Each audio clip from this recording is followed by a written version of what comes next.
1 year back, anybody told me that you'll be writing a book and it will be appreciated and it will be released by Lord Desai with Mr. Sarkar and Mr. Roy Chaudhary and Mr. Goshal and Sir, with it sir being present, I would have flipped. I would have said no chance anywhere. Honestly, I was worried all week. You know, this is a weekend just after the year close, and in my previous avatar as a salesperson, you had that year end that used to approach. You know, so people chasing their year end targets. Some of you doing your last minute insurance policies. Some people still having hangover of that holy weekend. I was not sure how many of you will turn up. So sometimes in some thoughts I thought maybe we'll have all the panelists and empty all. So thank you so much. Some of you have traveled a very long distance to be here. So thank you very much. Obviously you don't write the book alone. A lot of people share some part of their lives with you. And a lot of people I've been lucky, a lot of people have shared their lives with me. They have allowed me to peep into their lives, share their stories, and I would really love to thank them. Now that the Oscars are over, now that I have thanked everybody, let me get to what you talk about.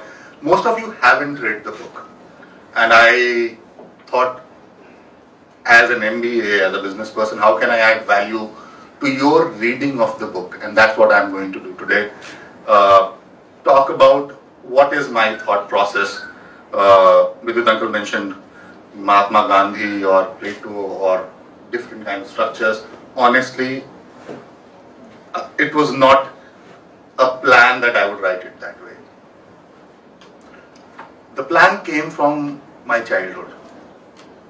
I was an army kid. My dad was in the army, so we lived in a cantonment. Living in a cantonment is like living in a box. Okay? So all your friends go to the same school. You live in similar houses. Almost all the parents know each other's salaries. You drink same thing and eat the same food. Almost. If you are taking the ration, you almost eat the same food. So you are in a world where only way as a kid or as a teenager you can differentiate yourself is either you're good at studies, either you're good at sports, or you're good at extracurriculars. So that was one box. But if you were growing up in late 80s and early 90s, India was a very different country outside that cantonment. You had the whole Mandal Commission and the country being divided on the caste lines. Early 90s, country was also being divided on religious lines. So here is a teenager who lives in this box whose father works in an organization whose job is to save the country, which is being divided across multiple lines, multiple layers. And so it was very difficult for me as a child to understand what's going on this world. How do you figure that out? But there was one thing which was connecting everybody, and that was common across the country. And George sir is here. It was Doordarshan. And these two series, Ramayana and Mahabharata. And I remember reading newspaper reports where people are praying in front of their TV sets. Or during Mahabharata, some transformer has been burned because there was no electricity at the time of Mahabharata. So one question that always was at the back of my mind was that, are these stories popular because they are good stories? Or because they are popular, that's why they are good stories? Or there is something else to it? Is there something else in those books? And I'm talking about a teenager's mind per se. So that's where the mythology in Truth About Myths come from. That what are these stories? What do they mean? What is the meaning behind them? Are they just stories? Are they connected to something else? There was another reality which again came through Doordarshan, and there was this program called The World This Week, where we could see the world outside and we suddenly understood that Japan had super-fast trains in 1960s. South Korea could do Olympics and Asian Games in 2 years, and we were somewhere in the third world, you know. And there was no explanation to why I was in a third world in a country which was divided across caste and religious lines. And no explanation, single theory. One thing I knew that everything of that was connected. So one of the attempts, and it might not reflect in the book or it might reflect in the book, is to try to come to a single thread of logic which explains why we are all that. We are a country divided across lines. We are in the third world.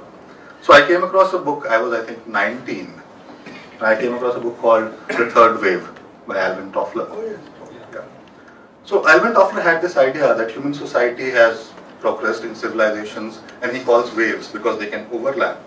And he says that there is an agricultural society, and then there is an industrial society, and now we are living in the information age. The key thing about these ages is that they will have their own set of value systems. They will have their own sets of morality. And the society will be structured differently in all these structures. So somewhere that idea reverberated at the back of my mind, where I said, okay, maybe Ramayana and Mahabharata also belong to two different eras. And what if these two different eras had different moralities? So one of the reasons why I wrote this book was that this was an idea and I was trying to make those connections.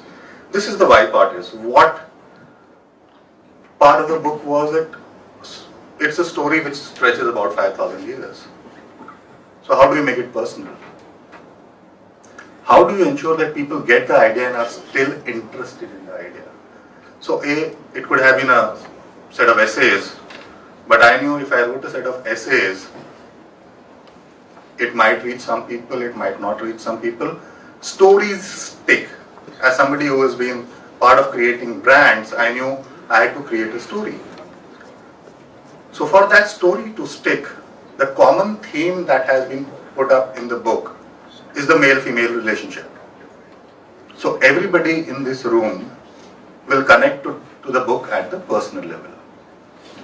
The other tool, because you are traveling across 5,000 years, is something that I call the context lens.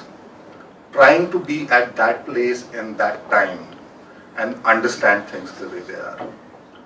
So this is a conversation between two people like you and me who love to drink and eat, and most of the conversation happens after they are inebriated and intoxicated, and you would see that. Now, the third part that I want to focus was that, now where do I see this book going? I have written a book, and where do I see it going? So, early reviewers, people who have read the book, have come back. Some of them have totally missed out the idea that I have talked about. The whole so-called gyan that I gave about the waves and everything, but they have liked the story. Some people have very serious reservations about the observations that I have made. One thing I do want to make it very clear is that I am not here taking any positions. This is a work of fiction. I am not here to give any answers or solutions. What I intend the book to do is to start an internal conversation within people or between a group of people. It's a conversation starter. But why should you have this conversation? And I'll again bring it to my own life. My grandfather was a farmer. He was from the agricultural age. My father was in the army. It's a very military industrial complex. And I run an internet company. In the next 20 years, whole globe will enter the information age.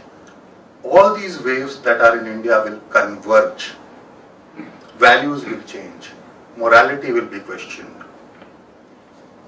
Readers of this book will be in a better position to understand what is happening.